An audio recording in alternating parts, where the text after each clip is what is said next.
একটা ভাইরাস যা প্রথমে জ্বর দেয়, তারপর মানুষকে হিংস্র জানোয়ারে বদলে দেয়, যারা রাতে ঘরে শব্দ শুনলে আক্রমণ করে। এটা সিনেমা না, এটা ঘটেছে ভারতের এক শহরে।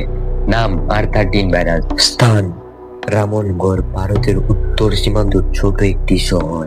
জনসংখ্যা প্রায় 15,000। শান্ত নিরিবিল পাহাড় ঘেরা।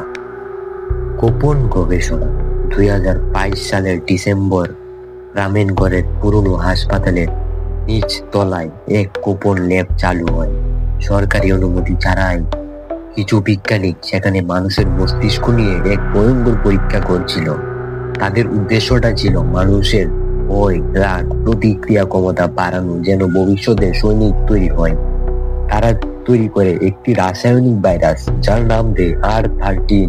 আর মানে রেজ, আর 13 হলো কন্টেইনমেন্ট সিরিজ নম্বর। ভাইরাস ছড়িয়ে পড়া শুরু হয় এক রাতে। ল্যাবে এক তরুণ সহকারী ভুল করে R13 ফাইল খোলা অবস্থায় ফেলে দেয়। ভাইরাস তার শরীরে ঢুকে পড়ে। প্রথমে কিছুই হয়নি, কিন্তু ঠিক 13 ঘন্টা পরে তার শরীর কাঁপতে শুরু করে। চোখ লাল হয়ে যায়, গলার ভেতর দিয়ে গড়গড় আওয়াজ হচ্ছে, মুখ দিয়ে রক্ত ঝরতে লাগে, এবং সে আচমকা এক বিজ্ঞানীর গায়ে ঝাঁপিয়ে পড়ে কামড়ে দেয়। ছড়িয়ে পড়া মাত্র 24 ঘন্টার মধ্যে সেই ল্যাবের 9 জনের 7 জন আক্রান্ত হয়। তারা বাইরে বেরিয়ে আসে, ছড়িয়ে পড়ে পুরা শহরে। প্রথমে তারা অদ্ভুত ভাবে হাঁটতো, এরপর রাতে তারা জম্বির মতো আচরণ করত, যার শব্দ শুনলেই আক্রমণ করত। কেউ লুকালেও তাদের জ্ঞান শক্তি এত তীব্র ছিল যে গন্ধ শুকে খুঁজে নিত। তারপর 7 দিনের মধ্যে শহরের প্রায় 80% মানুষ আক্রান্ত হয়ে পড়ে।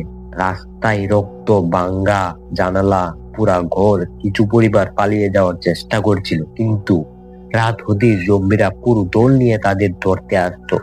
তারা দল বেঁধে বাড়ির দরজায় চাপ দিত, জানালায় মাথা ঢুকতো, এবং কেউ শব্দ করলেই ভেতরে ঢুকে চিরে ফেলতো। তারপর একজন সাংবাদিকের ভুল ছিল। নীল মিত্র নামের এক সাহসী সাংবাদিক শহরে প্রবেশ করে সত্যি ঘটনা তুলে ধরতে যায়। সে একটা ভিডিও করে জম্বিদের দল রাস্তার মধ্যে ঘুরছে, ছায়ার মতো চলাফেরা করছে, কেউ চিৎকার করলে দল বেঁধে ঝাঁপিয়ে পড়ছে। সে ভেবেছিল সে ভাইরাসে আক্রমণ হয়নি, কিন্তু আসলে সে ছিল ভাইরাসের বাহক। সে বাইরে এসে সেই ভিডিও আপলোড করে দেয়, আর তারপর ভাইরাস ছড়িয়ে পড়ে আশেপাশের গ্রামে, শহরে, কারণ সবাই ভিড় করে শহর দেখতে যেতে শুরু করে। শেষ অবস্থাতে সরকার রামনগরকে লকডাউন করে দিয়ে সেনাবাহিনী মোতায়েন হয়, শহরের চারপাশে ঘিরে ফেলে। কিন্তু ততদিনে অনেক দেরি হয়ে গেছে। অনেক মানুষ বিশ্বাস করে R13 ভাইরাস পুরোপুরি নির্মূল হয়নি, বরং কিছু জম্বি পাহাড়ের দিকে পালিয়ে যায়। তারপর আজও রাত 3টার সময় যদি তুমি রামনগরের পাশের রাস্তায় দাঁড়াও, তাহলে একটা অদ্ভুত গর্জন শোনা যায়, এবং হঠাৎ বাতাস জমে যায়। তখন মনে হয় কেউ যেন ঠিক তোমার পিছনে দাঁড়িয়ে নিঃশ্বাস নিচ্ছে।